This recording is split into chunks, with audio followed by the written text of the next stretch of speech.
네, 제가 최근에 요한복음 말씀을 자주 설교를 하고 있는데 제가 수업을 듣는 내용이 요한복음이기 때문에 그렇습니다. 그러니까 물론 뭐 이게 다 그 수업 시간에 들었던 내용들을 이제 반복하고 있는 건 아니지만 수업을 들으면서 확실히 이제 제가 단독 목회를 하고 있다 보니까 그런지 모르겠지만 다른 분들은 되게 학문적으로 막 이렇게 보고 있다고 하면 저는 들을 때마다 막 설교 내용이 막 떠올라요. 그래서 이렇게 설교를 하면 너무 좋겠다. 우리 성도님들과 이렇게 나눴으면 좋겠다. 이런 생각들이 막 들어서 들을 때마다 좀 그렇게 설교에 대해서 생각을 해보게 되고 또 그 들었던 말씀들을 참고해서 이렇게 설교문을 작성하다 보니까 요즘에 좀 이렇게 요한복음 말씀을 자주 나누게 됐습니다. 특히 조병수 교수님이 너무 좋아요. 너무 좋으십니다. 너무 위트도 있고 네, 가끔 너무 질문을 하셔서 자꾸 구제일 목사 어떻게 생각해? 계속 제가 이제 앞쪽에 앉다 보니까 자꾸 물어보셔가지고 좀 당황스럽긴 하지만 너무 배우는 게 많고 그래도 신약학에서 되게 이름 있는 그런 교수님으로부터 물론 한 시간이지만 한 과목이지만 요한복음에 관련된 또 설교 강의를 들을 수 있는 게 참 감사하다고 생각합니다. 그래서 그 가운데 오늘은 이 8장 1절에서부터 11절까지에 기록된 이제 말씀의 내용 뒤에 이제 서문에 말씀드리겠지만 말도 많고 또 논쟁도 많은 이제 이 8장 1절에서부터 11절까지의 말씀의 내용들을 이 시간 함께 살펴보도록 하겠습니다. 우리가 함께 살펴볼 이 8장 1절에서부터 11절까지에 기록되어 있는 말씀은 뭐 함께 읽은 말씀을 통해서 아실 수 있는 것처럼 가늠하다 현장에서 잡혔던 한 여인에 대한 이야기입니다. 오늘 이 본문의 내용을 살펴보기에 앞서서 그 배경이 되는 7장의 말씀을 잠깐 생각해 보자면 지난 시간에 나누었던 이제 예수님께서 그 초막절에 제2성전기에서부터 비롯되었던 이런 의식들이 행하여지는 그 순간의 절정 가운데 갑자기 벌떡 일어서셔서 이제 자신이 그 실체다라는 사실을 이제 말씀하셨죠. 내게 와서 마셔라 라고 하는 이런 말씀들을 통해서 결국 그들이 했던, 그들이 바랬던, 그들이 소망했던 그 모든 바람들의 실체 그리고 그들이 그 마음을 담아서 행하던 그 모든 성전 중심의 그 의식들의 실체가 예수님이다라는 사실을 이렇게 말씀하였습니다. 이 말씀을 듣고 나서 우리가 지난 시간에도 나누었던 것처럼 백성들 사이에는 분쟁이 이제 일어나게 됩니다. 그래서 누구는 뭐 메시아라고 이야기를 하기도 하지만 또 누군가는 야 어떻게 그 사람이 메시아일 수 있느냐라고 어떻게 갈릴리에서 그리스도가 나오냐라고 이야기하면서 이러한 여러 가지 논쟁들이 일어났습니다.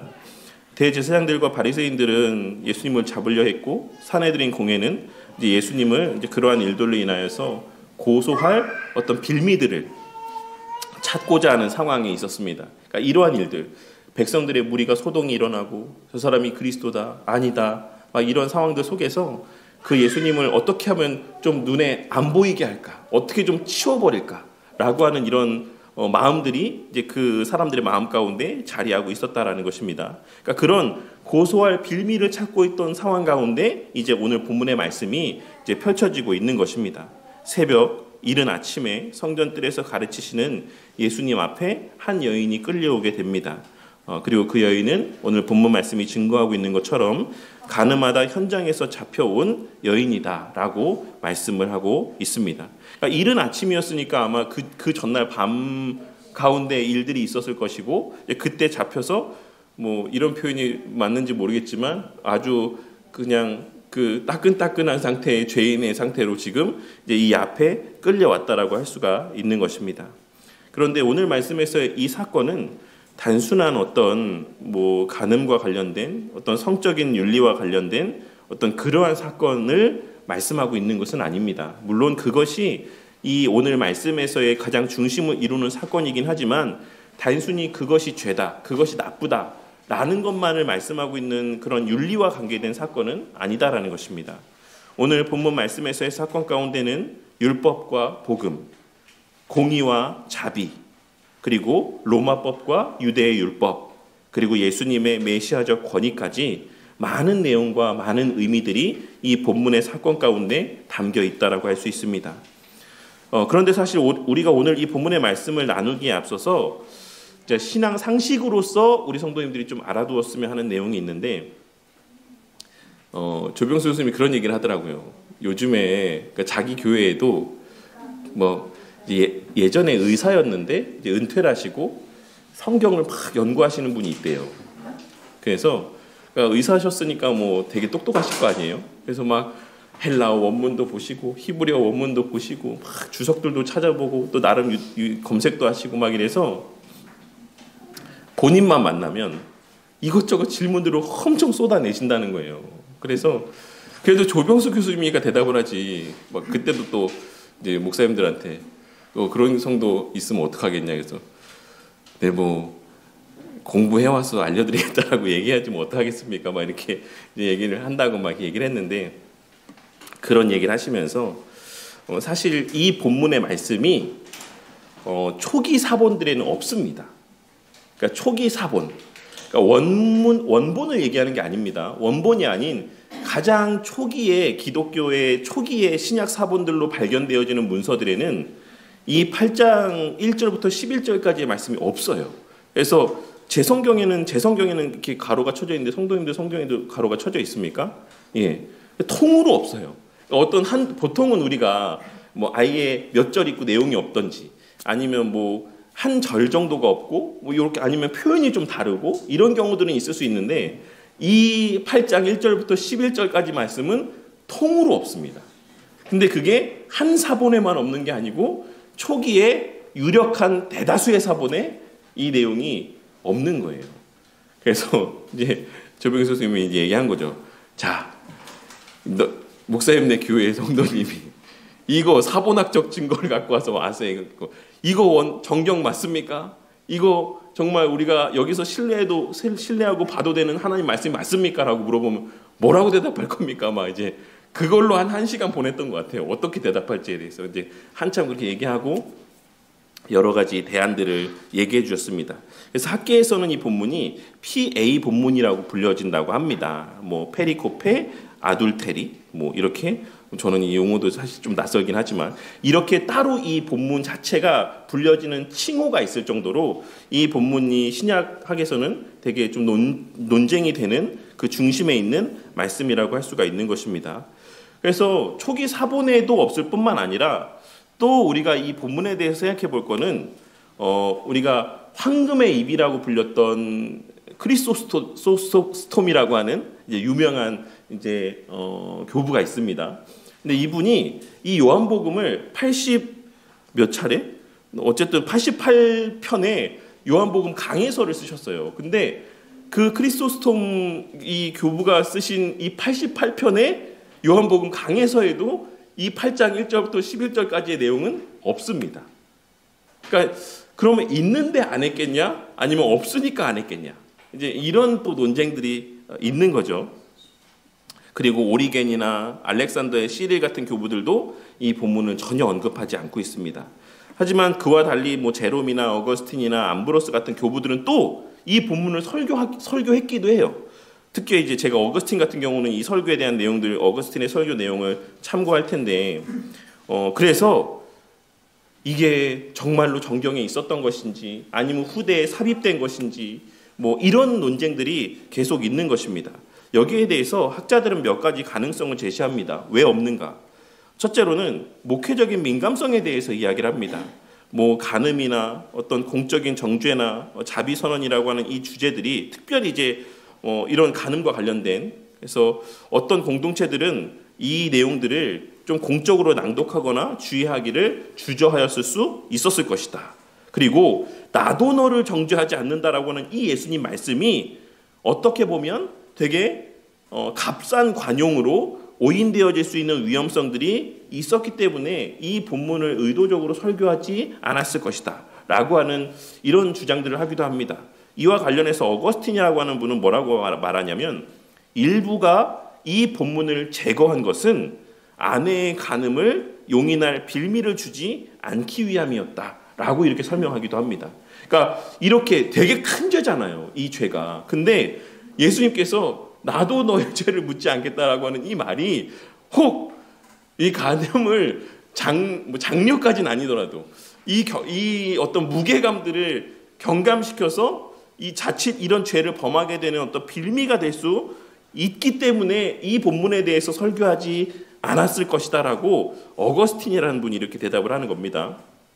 그리고 또 하나, 두 번째가 제일 그래도 유력한 견해이긴 한데, 이제 조병수 교수님이 본인이 이제 공부한 바를 얘기한 겁니다. 그래서 일단 이게 원본이 아니다라는 것을 전제해야 된다라고 말씀하고 있어요. 사본은 원본을 적은 거죠. 근데 이 필사의 과정 속에서 이제 어떠한 문제들이 있었을 수 있다라는 겁니다. 그래서 초기에 이제 사본들 같은 경우는 몇몇의 이제 유력한 사람들이 필사를 하는 거죠. 예를 들자면 뭐 제가 뭐 학적으로 그렇게 보는 건 아니지만, 학적으로도 그렇게 보는 거죠. 예를 들어 뭐 합신의 뭐 김병훈 교수님이 최근에 합신에서 이 웨스트민스터 신앙고백서가 다시 번역돼서 나왔는데, 뭐 우리가 저 같은 사람이 그 번역된 내용을 보면서 막 그 원문의 내용과 막 대조하면서 이게 잘못됐네, 저게 잘못됐네 이렇게 얘기하기보다는 그분에서 출판된 거를 신뢰하고 보는 거죠. 왜? 그 출판자들의 학적인 권위와 어떤 신뢰를 갖고, 그분들이 번역한 것에 대한 신뢰를 갖고 우리가 그 내용을 참고해서 인용을 하지 않습니까?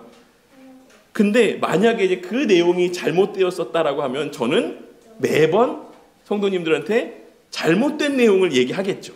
이런 식으로 초기에 사본들이 원본에서 필사되어질 때 그런 문제들이 있었을 것이다 라고 이야기를 합니다. 그래서 나중에 그렇게 전에 듣고 그 사본에서 사본을 필사하고 사본에서 사본을 필사하고 이런 과정들 가운데 계속 이것이 누락되었지만, 나중에 원본에 이런 내용들이 있었다라는 것을 다시 이제 계기가 있어서 확인하게 되었을 때 이것을 이제 본래의 그 위치에 다시 넣었을 것이다. 그래서 비교적 그 지난 사본들에는 이 내용들이 있었을 것이다라고 이렇게 이야기를 합니다. 그러니까 뭐 정확히는 알 수 없죠. 다 학설일 뿐인 것이고 주장들일 뿐인 것입니다. 하지만 저는 이제 이 본문의 말씀이 원래 정경에 포함되어 있었을 것이다라고 보는 견해가 합당한 견해다라고 생각을 합니다. 그렇다면 우리는 이 본문의 말씀을 어떻게 받아들여야 되겠습니까?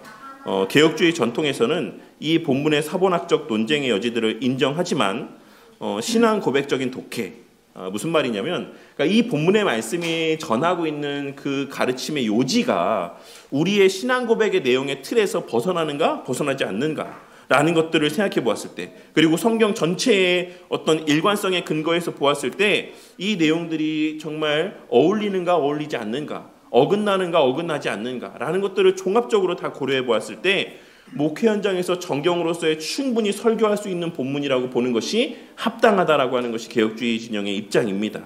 그리고 앞서도 말씀드렸던 것처럼 교부들 가운데 많은 우리가 신뢰할 만한 교부들이 이 본문의 말씀을 설교하며 풍성한 복음의 은혜들을 증거해 왔습니다. 그래서 오늘날 우리도 이런 이슈들이 있는 것 정도는 아시는 게 필요해요. 왜냐하면 오늘날에 너무 유튜브들도 많고 또 성경의 어떤 맹점들, 난점들을 공격하는 자들이 있어요. 혹 이단들 가운데 이것까지 알고서 공격하는 사람도 있을지 모르겠지만 어쨌든 간에 성도님들이 그런 질문들을 들었을 때 이렇게 대답해 주면 됩니다. 제가 지금 말씀드렸던 내용들처럼. 그리고 그런 이슈가 있는 것 정도는 알고 있는 것. 너 이거 원래 초기 사본에는 없는 거 알아? 알고 있었어? 근데 너는 이거 다 성경 하나님 말씀이라고 믿지? 아니야. 봐봐. 어떤 사본에는 있기도 하고 어떤 사본에는 없기도 하잖아. 성경은 하나님 말씀이 아니라 사람들이 편집해 놓은 거야. 라고 하는 이런 주장들 앞에 우리 성도님들이 이제 그러한 내용들을 이야기하면서 그렇게 나중에 후대에 이 내용들이 다시금 제자리를 찾는 것 또한도 하나님의 섭리라고 우리를 믿는다라고 대답하시면 될 것 같습니다. 어쨌든 이런 내용들을 염두에 두고 이제 그 말도 많고 또 논쟁의 어떤 중심에 있는 이 본문 말씀의 내용을 함께 살펴보도록 하겠습니다. 본문 1절에 말씀해 보시면 오늘의 이 사건, 앞서서도 말씀드렸던 것처럼 이 사건이 초막절 마지막 날에 있었던 이 논쟁이 있은 이후에 일어난 사건이다라는 사실을, 그 다음에 있었던 사건이라는 사실을 알 수 있습니다. 그러니 오늘 말씀에서의 사건의 그 이면에는 서기관들과 제사장들의 예수님을 향한 적대감이 그 이면에 자리하고 있었던 것입니다. 1절에 기록된 말씀에서와 같이 그러한 소동 이후에 감람산에서 밤을 보내신 예수님께서는 이제 이른 아침 곧 새벽에 성전으로 다시 향하셨습니다. 그리고 이어지는 말씀에서와 같이 예수님께서 다시 성전에 오셨다라는 소식을 듣고 대다수의 많은 백성들이 예수님께 나와 앉았고 예수님께서는 아마도 그들에게 하나님 나라의 복음에 대해서 가르치고 있으셨을 것입니다. 그런데 그처럼 평화로운 그런 모습들 가운데 갑자기 서기관들과 바리새인들이 한 여인을 끌고 와서 예수님 앞에 세웁니다. 무리들 앞에 세운 거죠. 이 여인은 3절에 기록된 말씀에서처럼 음행 중에 잡힌 여자다라고 오늘 본문 말씀은 증거하고 있습니다. 그러한 여인을 서기관들과 바리새인들은 많은 무리가 모여있는 가운데 세웠고 그녀를 그러한 공개적인 장소에 세움으로 그녀를 수치스럽게 만들었습니다. 그리고 이어지는 말씀에서와 같이 이 여자가 가늠하다 현장에서 잡혔다라는 사실을 고백하였습니다.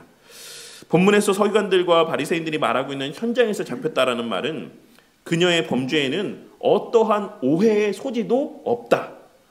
이 여인은 그러한 음행의 죄를 저지른 것이 너무나도 분명하다라는 것을 이야기하고 있는 것입니다. 이러한 말을 통해 그녀가 확실한 죄인이라는 사실, 어떠한 빠져나갈 구멍도 없는 그러한 존재라는 사실을 드러내고 있는 것입니다. 그리고 이어지는 말씀에서 모세의 율법을 언급하며 이와 같이 범죄함이 확실한데, 그러니까 다른 거는 생각하지 마세요. 저희가 분명히 확인하고 데려온 겁니다. 오해겠지, 이런 거지. 이런 말 할 생각 하지 마세요. 분명히 우리가 보고 그 현장에서 오해의 여지 없이 잡아온 겁니다. 그러니까 이 여인을 예수님 어떻게 하실 것입니까? 모세의 율법에는 이렇게 써 있는데 라고 묻고 있는 겁니다. 그들이 이와 같이 말하는 근거는 레위기 20장 10절과 신명기 22장 22절의 말씀입니다. 누구든지 남의 아내와 간음하는 자, 곧 그의 이웃의 아내와 간음하는 자는 그 간부와 음부를 반드시 죽일지니라. 어떤 남자가 유부녀와 동침한 것이 일어나거든 그 동침한 남자와 그 여자를 둘 다 죽여 이스라엘 중에 악을 제할지니라. 그런데 여기서 우리가 주목해 볼 것은 레위기와 신명기 말씀에서는 모두 다 어떻게 언급하고 있다라고 쓰여 있습니까? 남자와 여자 모두를 처벌해라 라고 말씀하고 있는 것입니다. 근데 오늘 말씀에서 서기관과 바리새인들은 어디서 잡았다라고 했습니까? 지금 이거를 제가 현장에서 덮쳤습니다. 현장에서 잡았습니다. 그럼 현장이란 얘기는 누구도 있어야 되는 거예요. 남자도 있어야 되는 거죠. 근데 오늘 말씀 가운데는 남자는 잡혀오지 않았습니다. 여자만 잡혀왔습니다. 왜 그랬겠습니까? 이 궁극의 이유는 지금 이 상황이 6절에 기록된 말씀에서와 같이 죄를 드러내서 죄를 없이 하여 이스라엘 백성들의 거룩과 순결함을 유지하기 위한 목적에서의 상황이 아니라 6절의 말씀처럼 예수님을 고발할 조건을 얻고자 지금 이 예수님의 시험의 목적으로 이 환경이, 이 상황이 조성된 것이기 때문에 그렇습니다. 그렇다면 지금 예수님을 궁지에 몰아넣기 위해서 이들이 만들어낸 지금의 이 환경은 어떤 상황입니까? 만약에 예수님이 이 여자를 돌로 치라, 모세의 율법처럼 돌로 쳐라, 쳐 죽여라 라고 말씀하면 예수님은 당시의 로마법을 어기는 것이 되게 됩니다. 당시의 로마의 속주에서는 최종 사형 집행권이 누구에게 있었냐면 총독에게 있었습니다. 우리가 그걸 어떻게 알 수 있습니까? 요한복음 18장 31절 말씀해 보시면 예수님께서 잡히시는 날 상황 가운데 유대인들이 뭐라고 말하냐면 빌라도에게 우리에게는 사람을 죽이는 권한이 없나이다 라고 말하고 있어요. 그러니까 유대인들에게는 사람을 죽일 수 있는 사형의 언도를 내릴 수 있는 권한이 없었던 겁니다. 그러니 예수님께서 만일 모세 율법대로 이 사람 죽여 라고 하면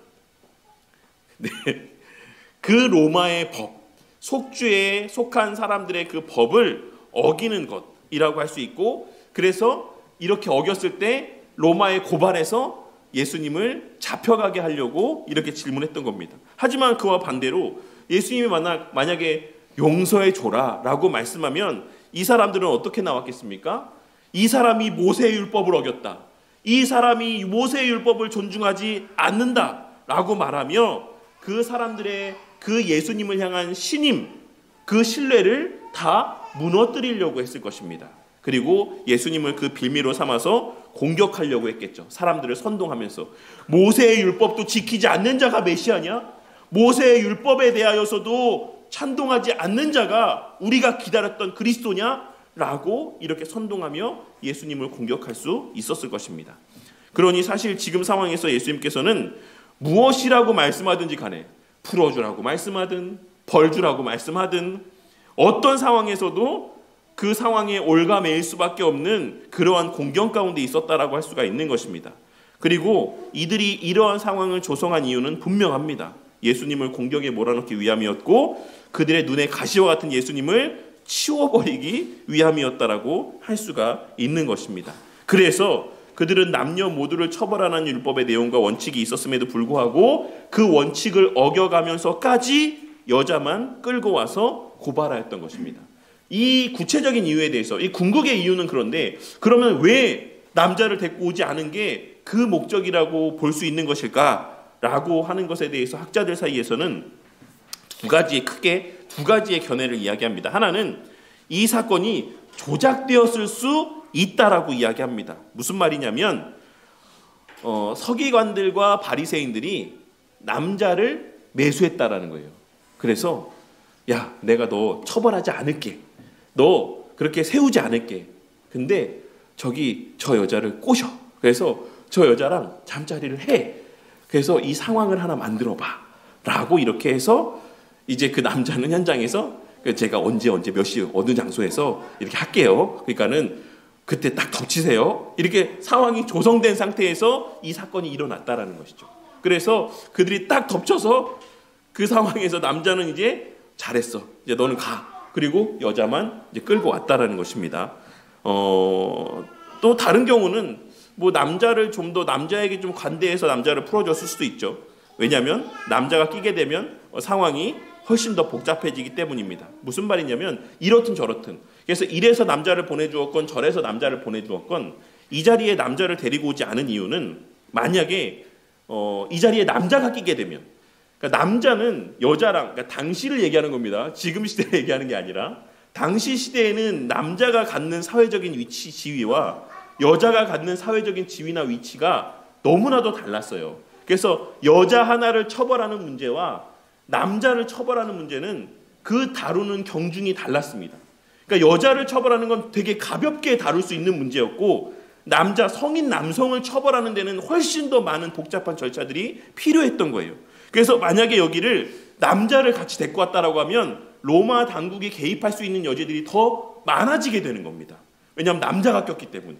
근데 여자만 있을 때에는 얼마든지 더 가볍게 그냥 자의대로 뭔가 문제들을 처리할 수 있는 여지들이 있는 거예요. 그래서 그들은 율법에 이렇게 명시가 되어 있었음에도 불구하고 자신들의 그러한 목적을 달성하기 위해서 어떤 이유가 되었던지 간에 의도적으로 남자는 데리고 오지 아니하고 여자만 예수님 앞에 데리고 왔다라고 할 수가 있는 것입니다. 이해가 되십니까? 그 남자가 왜 없는지에 대해서는 한번 생각해 본 적 없으세요? 네, 저는 좀 생각해 보지 않았던 것 같아요. 근데 다시 생각해 보니까 왜 남자가 없었을까? 현장에서 잡혔는데 그런 생각을 해보게 됐습니다. 이를 통해서 우리는 너무나 당연한 말이지만 이들의 마음의 중심에는 앞서도 말씀드렸던 것처럼 율법이 온전히 지켜지고 율법을 바르게 적용하려는 마음보다, 그리하여서 이스라엘 백성 사이에서의 어떤 죄악을 제하기 위한 마음보다 예수님을 궁지에 몰아서 죽이고자 하는 마음이 더 중심에 자리하고 있었다라는 사실을 알 수 있고, 그 목적을 위해서 하나님의 말씀까지 율법까지 오용하고 악용하고 있다라는 사실을 알 수 있는 것입니다. 그러니까 그 궁극의 목적, 그 궁극의 의미는 잃어버리고 그저 자신들의 목적을 달성하기 위해서만 하나님의 말씀까지도, 하나님의 율법까지도 그렇게 오용하고 악용하고 있는 것입니다. 이것은 공의로운 재판이 아닙니다. 이는 율법의 공정한 적용을 스스로 훼손한 위선이자 율법이 지향하는 그 궁극의 목적과 가치를 훼손하는 악한 모습이었던 것입니다. 그렇다면 그들의 이러한 상황에 대해서, 질문에 대해서 예수님께서 뭐라고 말씀하셨습니까? 아마 상당수 성도님들이 오늘 말씀에서 가장 주목하는 부분이 이 부분이 아닐까 싶습니다. 물론 뒷부분에 나도 너의 죄를 묻지 않겠다라는 말씀도 우리가 이 본문에서 많이 주목하는 부분이긴 하지만, 예수님께서 바닥에다가 뭔가 글씨를 쓰셨다, 몸을 굽히사 손가락으로 땅에 무엇인가 쓰셨다, 이 부분이 성도님들이나 혹은 일부의 목사님들에게는 되게 주목할 만한, 그래서 어떤 분들 그 가운데는 영서를 쓰시는 분이 있어요. 영서가 저는 정확히 뭔지 모르겠는데 글로 뭐 예언을 쓰시는 건지는 잘 모르겠어요. 근데 막 성령의 은사 중에 뭐 방언 말하는 것, 예언하는 것도 있는데 어떤 분은 뭐 치유하는 것도 있고 어떤 분은 영서를 쓰시는 분이 있습니다. 그 근거를 어디서 주냐면 여기서 둬요. 예수님께서도 그렇게 막 손가락으로 뭐 글 쓰시지 않았냐. 그래서 내가 성령 충만함 가운데 성령 하나님의 감동으로 막 글을 썼다. 이렇게 얘기하시는 분들이 있어요. 어쨌든 그렇게 많은 어떤 논란들을 불러일으키는 말씀의 내용들이 이제 이어서 등장을 합니다. 먼저 첫 번째로 6절에 기록된 말씀에서 같이 그들이 예수님께 질문하자마자 예수님께서는 그들의 질문에 답하지 않으시고 몸을 굽혀서 손가락으로 땅에 무엇인가를 쓰셨습니다. 사실 여기서 예수님께서 쓰신 내용이 무엇일까라고 하는 것은 뭐 오랜 시간 기독교 역사에서 많은 관심사였습니다. 그의 대표적인 것들 몇 개만 말씀드릴게요. 뭐라고 우리 신앙의 선배들은 뭐라고 해석을 했는가? 제롬과 같은 일부 교부들은 예수님께서 예레미야 17장 13절 말씀을 쓰셨을 것이다 라고 이야기합니다. 제가 예레미야 17장 13절 말씀을 읽어드릴게요. 무슨 말씀인가? 여호와를 떠난 자들은 땅의 기록이 되오리니 이는 생수의 근원이신 여호와를 버림이니이다. 그러니까 제롬이라는 교부는 그 악한 자들을 이제 바라보시고 그들의 질문을 들으시고 이 예레미야 17장 13절 말씀 주셨다는 거예요. 여호와를 떠난 자들은 땅에 기록되오리니. 그래서 이 말씀을 통해서 그들이 여호와를 떠난 자다. 이런 것들을 이제 말씀해주기 위해서 이런 말씀을 쓰셨을 것이다라고 해석을 하기도 하고 어거스틴을 비롯한 일부 중세 주석가들은 십계명 말씀을 쓰셨을 것이다라고 이렇게 이야기를 합니다. 그리고 또 어떤 학자들은 다니엘 5장에 등장하는 손가락과 연결지어서 그들 각자의 은밀한 죄의 내용들을 쓰셨을 것이다 라고 이렇게 보기도 합니다. 그래서 뭐 누구누구 뭐 개똥이는 무슨 죄를 졌어, 뭐 소똥이는 무슨 죄를 졌어, 거기 모여 있어서 그 질문을 던지고 있는 사람들의 죄를 낱낱이 쓰셨을 것이다 이렇게 보기도 합니다. 그리고 이제 칼빈 선생님과 같은 학자들은 아무것도 쓰지 않았다, 이거는 단지 제스처다. 그럼 무엇을 위한 제스처냐?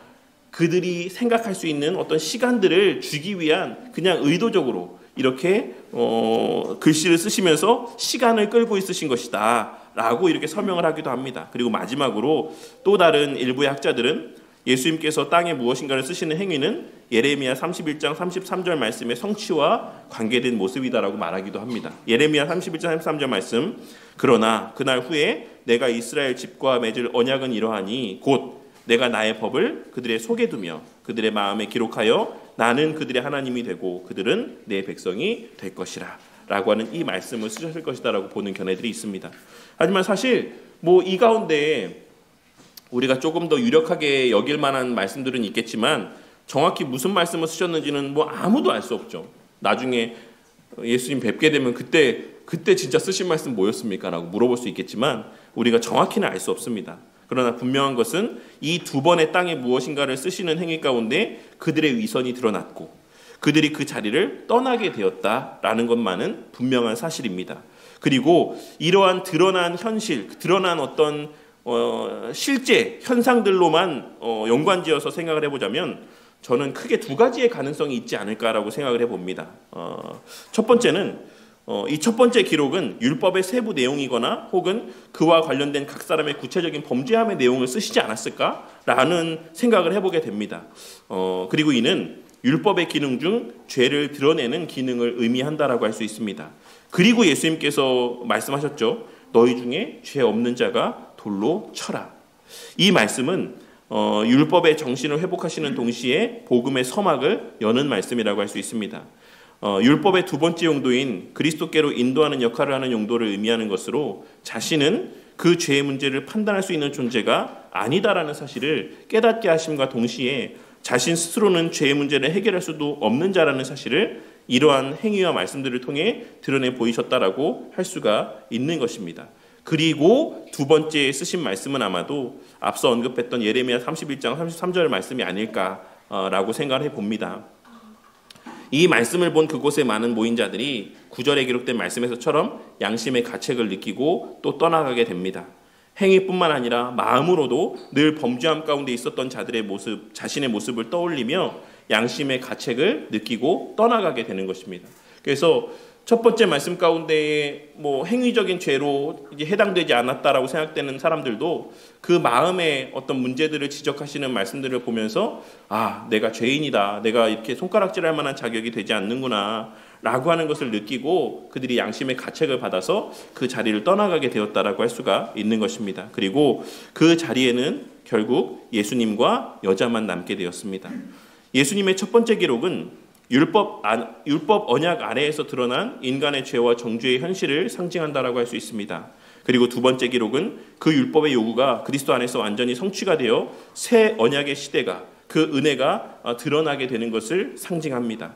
다시 말해 예수님께서 땅에 기록하신 이 두 기록의 행위 사이에는 하나님의 언약이 그리스도 안에서 완성되는 구속사의 성취가 자리하고 있다라고 할 수 있는 것입니다. 첫 번째 기록 후에는 죄 없는 자가 먼저 돌로 치라는 정죄의 말씀이 선포되었습니다. 그러나 두 번째 기록 이후에는 나도 너를 정죄하지 아니하노니라는 은혜의 말씀이 선포되고 있는 것을 알 수 있습니다. 예수님의 이 두 번의 기록 사이에서 구속사의 전환이 일어나고 있는 것입니다.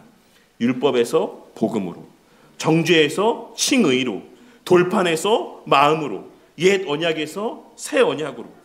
율법은 그리스도로 말미암아 그 궁극의 목적에 이르렀고 정죄는 은혜 안에서 의롭다 하심으로 전환되어지고 있는 것이 바로 오늘 이 본문의 말씀이 말씀하고 있는 요지라고 할 수가 있는 것입니다.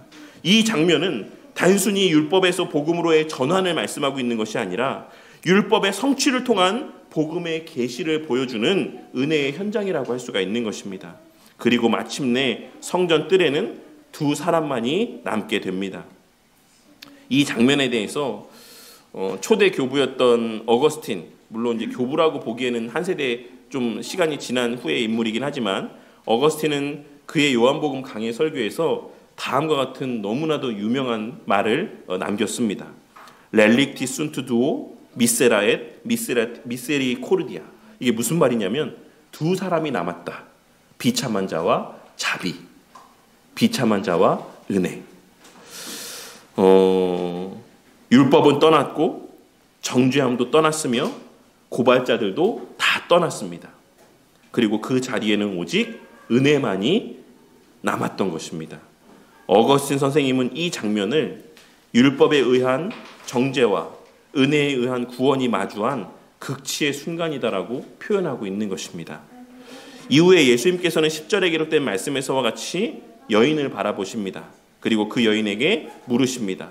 너를 고발하던 그 사람들이 어디 있느냐? 그리고 아무도 없다라고 대답하는 그녀를 향해서 이어서 말씀하시기를 나도 너를 정죄하지 아니하노니 가서 다시는 죄를 범하지 말라라고 말씀하시며 오늘 이 본문의 말씀이 끝맺음하고 있습니다. 이 짧은 한 문장 안에 복음의 전부가 담겨 있습니다. 나도 너를 정죄하지 아니하노니 가서 다시는 죄를 범하지 말라. 우리는 이 말씀을 들을 때 흔히 나도 너를 정죄하지 않는다에만 포커스를 맞춥니다.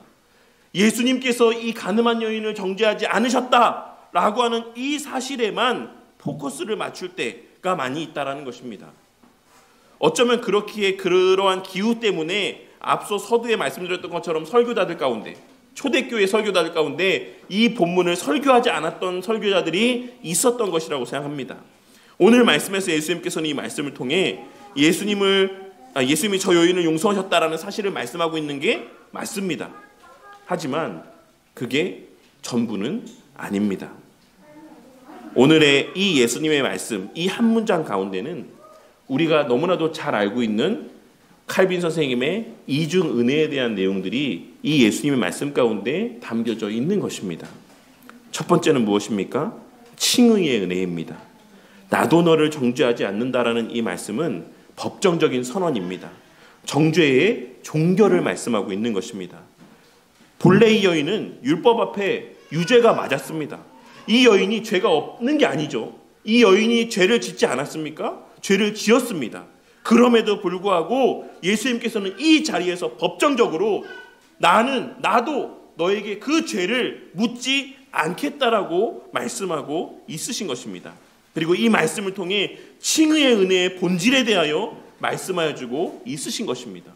이 여인은 죄를 범한 게 맞고 죄인이 맞지만 그녀에게 죄를 묻지 않는 것, 그것이 바로 칭의의 본질인 것입니다.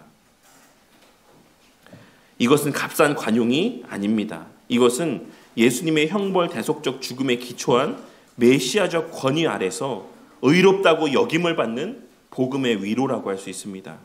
은혜는 정죄를 끝내는 능력입니다. 죄를 드러내는 율법은 줄 수 없는 최종적 판결의 종결을 우리 주 예수 그리스도께서 선포해 주시는 것입니다. 이것이 바로 칭의의 은혜인 것입니다. 그리고 이어지는 이후의 말씀은 성화의 은혜에 대한 말씀입니다.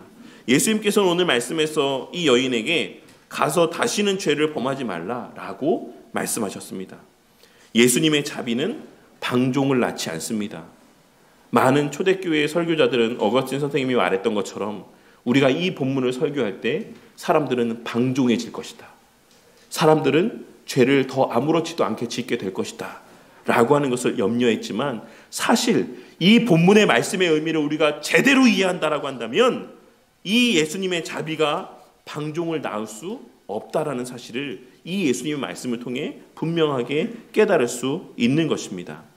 칭의의 은혜는 칼빈주의자들이 역사상 수없이 많이 받았던 공격의 말과 같이 칭의의 은혜에 속한 자들로 하여금 방종한 삶을 살게 만들지 않는 것입니다. 왜냐하면 우리 예수님으로 말미암는 구원의 은혜는 나도 너를 정죄하지 않는다라고 하시는 칭의의 은혜뿐만 아니라 가서 다시는 죄를 범하지 말라라고 말씀하시며 허락하시는 새로운 능력, 곧 죄와 싸우도록 도우시는 죄의 권세로부터의 해방의 은혜이기도 하기 때문입니다. 예수님께서 주시는 은혜는 단순히 과거, 현재, 미래의 죄를 덮어주는 용서에 그치는 것이 아니라 당신께 속한 백성들의 현재와 미래의 삶을 거룩으로 끌어올리는 새 창조의 은혜입니다. 예수님으로 말미암는 구원의 은혜는 우리를 죄의 지배에서 건져내어 실천적인 순종의 길로 이끕니다. 오늘 말씀에서의 가서 다시는 죄를 범하지 말라는 예수님 말씀은 당신의 백성들을 향한 명령인 동시에 그리스도께 속한 자들의 소명이자 장차 성령 하나님을 통해 부어주실 능력에 대한 약속입니다. 너가 이와 같이 다시는 죄를 범하지 않는 삶을 살게 될 것이다. 내가 그렇게 할 것이다 라고 하는 부어주실 능력에 대한 약속의 의미를 담고 있는 것이기도 하다라는 것입니다. 칭의와 성화는 구분되지만 불가분입니다. 칭의 없는 성화는 율법주의로 전락하고 성화 없는 칭의는 방종한 삶으로 전락합니다. 그렇게 오늘 본문 말씀에서 예수님께서는 이 두 은혜를 분리하지 않고 함께 말씀하고 있으신 것입니다. 예수님으로 말미암는 은혜는 우리를 의롭다 여김받게 할 뿐만 아니라 실제로 그 의롭다 여겨주심에 합당한 삶을 살게 만드는 것입니다. 이 사실을 깨닫게 되는 은혜가 있으시길 바랍니다. 이와 관련하여 웨스트민스터 대요리 문답 77문답은 이렇게 말하고 있습니다. 칭의와 성화는 어떤 점에서 다릅니까? 거기에 대해서 답하기를 비록 거룩하게 하심이 의롭다 하심과 불가분의 관계가 있지만 다른 점이 있으니 곧 칭의에서는 하나님께서 그리스도의 의를 우리에게 전가시키시며 성화에서는 하나님의 영이 은혜를 주입하시어 신자로 하여금 그 은혜를 인하여 옳게 하시는 능력을 주십니다. 칭의는 의의 전가이지만 성화는 하나님의 영이 은혜를 주입하셔서 신자로 하여금 그 은혜로 인하여서 옳게 하시는 능력을 주신다. 이것이 성화다. 성화에는 실제적인 능력의 은혜가 허락되어진다. 전자에서는 죄가 용서되고 후자에서는 죄가 억제되며 전자에서는 보복하시는 하나님의 진노에서 모든 신자를 평등하게 해방하시되 현세에서 이를 완성하며 그들이 다시 정죄에 떨어지지 않게 하시며 후자에서는 모든 신자 간에 평등하지도 않고 현세에서 결코 완성될 수도 없으며 다만 완성을 향해 자라갈 뿐입니다. 라고 이야기하고 있습니다. 이 둘은 이러한 말씀들을 통해 함께 오고 분리되지 않는다라는 사실을 기억하시기 바랍니다. 칭의만 있고 성화가 없는 삶이 존재할 수 없다라는 것입니다. 이 대요리 문답의 요지가 오늘 말씀에서의 예수님께서 말씀하신 나도 너를 정죄하지 않으니 가서 다시는 죄를 범하지 말라라는 말씀의 의미 가운데 담겨 있는 것이고, 이것이 복음의 핵심이고 이것이 은혜의 본질인 것입니다. 그렇다면 오늘 말씀에서의 이러한 은혜는 우리 각자에게, 그리고 우리 교회 공동체에 무엇을 깨닫게 해주고 또한 어떻게 적용될 수 있겠습니까? 첫째로, 교회는 의인들의 공동체가 아닌 의롭다 여김받은 자들의 공동체라는 사실을 우리는 늘 명심하고 살아가야지만 될 것입니다. 무슨 말입니까? 우리 모두는 다 오늘 말씀에서의 이 여인과 같은 존재들이라는 것입니다. 우리가 실제로 간음의 죄를 행위적으로 우리가 범하지 않는다라고 할지라도 우리는 성경이 말하는 본질적인 의미에서 오늘 말씀에서의 이 간음한 여인과 다 같은 자들입니다. 우리 모두는 다 여러 가지 면에서 하나님 앞에서의 날마다 간음의 죄를 범하며 살아가고 있는 자들이라는 것입니다. 이는 단순히 우리가 음욕을 품고 성적인 죄를 짓는 사람들이다라는 것을 말씀드리는 게 아닙니다. 칼빈 선생님은 그의 출애굽기 주석에서 그 10계명의 1계명과 관련된 20장 3절 말씀에 대한 주석 가운데 이렇게 말씀하고 있습니다. 너는 나 외에는 다른 신들을 내게 두지 말라라고 하시는 이 첫 번째 계명의 말씀에 대해 설명하며, 하나님은 자신과의 언약적 결혼을 더럽히는 것을 참지 않으신다. 다른 신에게 마음을 두는 것은 곧 음행이며 하나님께 대한 신실함을 깨뜨리는 간음이다 라고 설명하고 있습니다. 무슨 말입니까? 우리가 물질을 더 의지하는 것, 하나님 앞에서의 간음입니다. 우리가 세상에서의 삶에 더 무게의 중심을 두는 것, 하나님 앞에서의 간음입니다. 그런 맥락에서 칼빈 선생님은 다른 신과의 관계를 단순한 종교적 선택으로 보지 않고 배우자에 대한 불륜에 해당되는 것으로 해석을 했던 것입니다. 그리고 그런 맥락에서 우리는 오늘날에도 여전히 우리 삶의 모든 순간을 목도하고 계시는 그 하나님의 면전 앞에서, 우리의 참 배우자 되시는 그 하나님이 지켜보시는 눈 앞에서, 그 현장에서 대상을 바꾸어가며 날마다 간음함 가운데 살아가고 있는 그러한 죄인들이라고 할 수가 있는 것입니다. 아닌 분들이 있습니까? 이 죄에서 자유한 분들이 있습니까? 이 사실을 깨닫게 되는 은혜가 있기를 바랍니다. 그렇기에 우리는 오늘 말씀에서 예수님께서 말씀하신 것처럼 너희들 가운데 죄 없는 자가 돌로 쳐라. 너희들 가운데 죄 없는 자가 저 여인을 돌로 쳐라 라고 말씀하셨던 것처럼 우리는 그 누구도 누군가를 돌로 칠 자격이 없는 자들이다라는 사실을 오늘 말씀을 통해 분명히 깨달을 수 있어야지만 되는 것입니다. 둘째로, 그럼에도 불구하고 우리 모두는 우리 주 예수 그리스도 안에서 의롭다 여김을 받은 자들이라는 사실 또한 오늘 말씀을 통해 다시 한번 깨닫게 되는 은혜가 있으시기를 바랍니다. 우리 모두는 다 율법 앞에 죄인들이고 하나님 앞에 바로 설 수 없는 자들입니다. 그러나 그리스도 안에 있는 자들에게는 이제 더 이상 그 어떠한 정죄함도 남아있지 않다라는 사실을 깨닫고, 범죄하고 낙심하고 범죄할 때마다 낙심하고 절망하며 내가 구원받은 게 맞나? 내가 정말 성도가 맞나? 내가 이렇게 넘어지고 또 넘어지는데 내가 정말 거듭난 게 맞나? 라고 자신의 구원을 의심하기보다 그러한 우리임에도 불구하고 취소되지 않는 구원의 은혜, 칭의의 은혜를 베풀어 주신 예수님의 은혜에 대한 감사가 저와 우리 모두의 마음 가운데 충만히 자리하게 되는 은혜가 있기를 바랍니다. 그리고 셋째로, 교회는 그와 동시에 죄를 짓지 않기 위해 애쓰는 자들의 공동체라는 사실을 함께 깨닫게 되는 은혜가 있으시기를 바랍니다. 우리 모두는 더 이상 정죄하지 않으시는 은혜를 받은 자들일 뿐만 아니라 가서 다시는 죄를 범하지 말라는 소명을 받은 자들입니다. 칭의의 은혜뿐만 아니라 성화의 은혜 또한 이미 그리스도로 말미암아 허락받은 자들이라는 것입니다. 우리 예수님으로 말미암는 구원의 은혜는 우리의 구원의 시작의 원인일 뿐만 아니라 성화의 완성의 보증이자 능력이기도 합니다. 우리 예수님으로 말미암는 구원의 은혜는 좀 더 직접적으로 말하자면 우리 안에 임하시고 내주하시는 성령 하나님으로 말미암는 구원의 은혜는 당신의 속하신 백성을 반드시 새로운 순종의 삶으로 이끄십니다.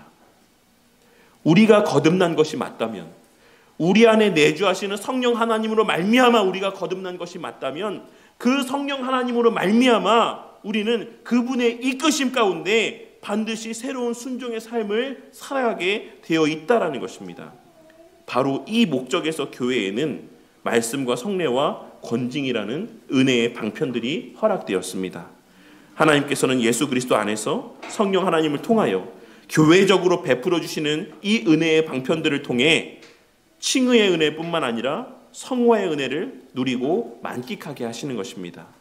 그 가운데 오늘 말씀과 관련하여 권징의 은혜에 대해서 함께 생각해 보았으면 합니다. 우리 성도님들은 권징이라는 단어를 들으면 어떻게 느껴지십니까? 아마도 대부분은 무섭다, 부담스럽다, 정죄당하는 느낌이다 라는 느낌을 받으실 거라고 생각합니다. 물론 그러한 면이 없지 않아 있겠지만 만약 그것으로만 우리가 권징을 대한다라고 한다면 우리는 권징의 의미를 바르게 이해하지 못하고 있는 것일 수도 있다는 사실을 우리는 오늘 말씀을 통해 깨달을 수 있어야지만 될 것입니다. 그리고 이는 은혜의 방편으로서의 권징에 대해서 우리가 그와 같이 잘못 이해하도록 교회들이 권징을 그 본래의 목적대로, 그 의도대로, 그리고 성경적인 방식대로, 절차대로 권징을 사용하지 않아왔다는 것을 의미한다라고도 할 수 있을 것입니다. 권징의 목적은 고발하거나 정죄하는 것 그 자체에 있지 않습니다. 오늘 말씀에서의 서기관과 바리새인들의 모습에서와 같이 권징은 범죄한 당사자의 죄를 드러내서 그에게 수치를 주고 그 사람을 정죄하고 비난하며 그 공동체 안에서 설 자리를 아예 잃어버리도록 매장시키는 것에 목적이 있는 것이 아니라는 것입니다. 그래서 권징과 관련된 가장 직접적인 말씀 가운데 하나인 마태복음 18장 15절에서 17절까지의 말씀을 보면 권징의 구체적인 절차와 그 목적을 말씀하여 주고 있으신 것을 알 수 있습니다. 그 구체적인 목적은 무엇이었습니까? 마태복음 18장 15절 말씀에 기록된 것처럼 내 형제가 죄를 범하거든 가서 너와 그 사람과만 상대하여 권고하라. 만일 들으면 내가 내 형제를 얻은 것이요. 그러니까 권징의 궁극의 목적은 무엇입니까? 형제를 다시 얻는 데 있는 것입니다. 그 형제를 다시 회복시키는 데 있는 것입니다. 그 형제를 다시 찾아오는 데 있다라는 것입니다. 그렇게 예수님께서는 누군가의 범죄함을 목독해 되었을 때 먼저 혼자 가서 권면해라 라고 말씀하고 있는 것입니다. 은밀하게 가라. 그리고 사랑 가운데 권면해라. 사랑 가운데 회개를 권해라 라고 말씀하고 있는 것입니다.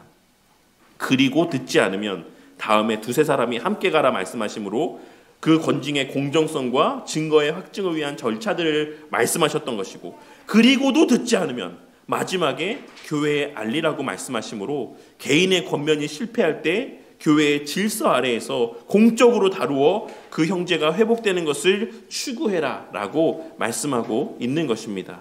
예수님께서는 이와 같은 방식과 절차들을 통해서 권징의 시작은 은밀해야 되며 그 절차는 조심스럽고 신중해야 되고 그 목적은 사랑이 전제된 회복과 다시 찾음에 있다라는 사실을 분명하게 말씀하여 주셨던 것입니다. 그런데 오늘날에는 어떠합니까? 예전에도 제가 말씀드렸지만 누군가 만약에 죄를 짓는 것을 봐요. 그러면 정작 그 사람에게는 가지 않고 정작 그 사람에게 가서는 말하지 않고 다른 사람에게 가서 야야야 큰일 났어. 지금 누가 뭐 하는 걸 내가 봤어. 이게 그렇게까지 큰 죄인지 모르겠지만 우리 한국 교회에서는 큰 죄니까 야 누가 술 마시고 담배 피는 걸 내가 봤어. 라고 이야기하며 여기다가 이야기하고 저기다가 이야기하고 그렇게 은근히 그 사람이 매장되게 만듭니다. 그래서 그 술 마시고 담배 핀 사람은 영문도 모르고 내가 어느 날 교회에 왔는데 나를 대하는 사람들 태도가 달라져 있는 거예요. 막 나를 막 멀리해. 나를 가까이 하지 않아. 영문도 모른 채. 그러다가 나중에 알고 보니 내가 술 마시고 담배 피는 거를 누가 보고 성도들끼리 다 이야기한 거예요. 그럼 그 형제는 어떡합니까? 그 형제는 어떡합니까? 그 공동체를 떠나야죠. 이것이 정당한 권징입니까? 이것이 예수님께서 말씀하시는 권징의 본래의 목적대로 행하여지는 모습입니까? 그런데 우리는 나도 모르게 오늘 말씀에서의 서기관들이나 바리새인들처럼 그저 내 목적만 달성하기 위해서 예수님께서 뭐라고 말씀하셨던지 간에 그냥 누군가의 허물을 보게 되었을 때 가서 은밀히 개인적으로 사랑 가운데 조심스럽게 신중하게 권면하기보다는 다른 사람들한테 가서 이야기하기 바쁜, 그래서 그 사람을 수치스럽게 만들고 그 사람의 죄를 드러나 그 공동체 안에서 매장되게 만드는 일들을 서슴없이 행하고 있는 우리의 모습을 보게 될 때가 많이 있는 것입니다. 오늘 말씀의 관점에서 볼 때 하지만 권징은 언제나 우리가 받은 칭의의 은혜를 먼저 상기시키게 하는 방식으로 시행되어야 하며 그리하여 자신의 받은 은혜를 되새기며 그 죄를 깨닫고 돌이켜 다시 죄를 짓지 않게 하는 데 있다라는 사실을 우리는 반드시 기억해야지만 되는 것입니다. 우리 교회가 그러한 교회가 되기를 바랍니다. 오늘 말씀에서의 서기관과 바리새인들과 같이 자신의 죄에 대해서는 무감각한 채 위선 가득한 의인의 자리에 서서 자신은 마치 의인이나 되는 것처럼 서로를 정죄하고 권면하듯 권징하는 교회가 되지 않기를 바랍니다. 누군가의 잘못을 알게 되었을 때 그것을 은밀히 찾아가 사랑으로 조심스럽게 권면하기보다 다른 이들에게 찾아가 이런저런 말들로 떠벌리며 다니는 그러한 교회가 되지 아니하고 오늘 말씀에서와 같이 정말 그 옆에서 은밀히 그의 버팀목이 되어주고 지지대가 되어주는 그러한 교회 공동체가 되기를 바란다는 것입니다. 오늘 말씀을 맺겠습니다. 오늘 본문 말씀을 통해 예수님께서는 오늘날을 살아가는 우리에게도 동일하게 묻고 있으십니다. 너를 고발하던 그들이 어디 있냐? 성도님을 고발하던 그 존재들은 이제 어디에 있습니까? 이제 우리를 고발하던 자들은 더 이상 우리의 곁에 남아있지 않습니다.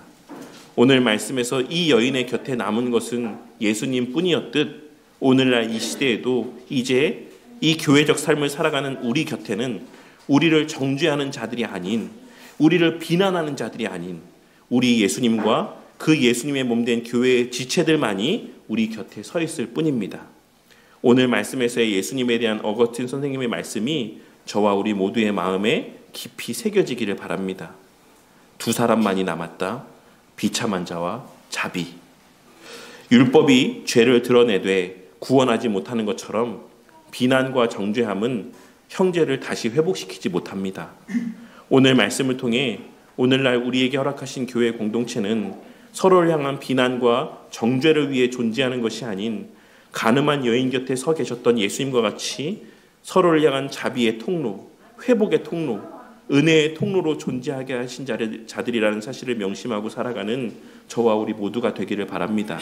그리고 무엇보다 예수님으로 말미암는 은혜는 칭의의 은혜만이 아닌 성화의 은혜도 함께였던 것처럼 우리의 서로를 향한 사랑이 모든 죄를 그냥 덮어주고 모든 것을 용인함으로 함께 죄 가운데 허덕이게 되는 길로 나아가는 공동체가 아닌 때로는 마음이 아플지라도 진심 어린 사랑이 담긴 권면의 말들을 건네는 교회, 그리고 그 형제의 사랑의 권면을 진심으로 무겁게 받아들이는 교회가 되어 날마다 더욱 죄의 유혹 앞에 버텨내며 날이 갈수록 다시 동일한 죄를 범하지 않는 그러한 교회 공동체로 자라가는 은혜가 있기를 바랍니다.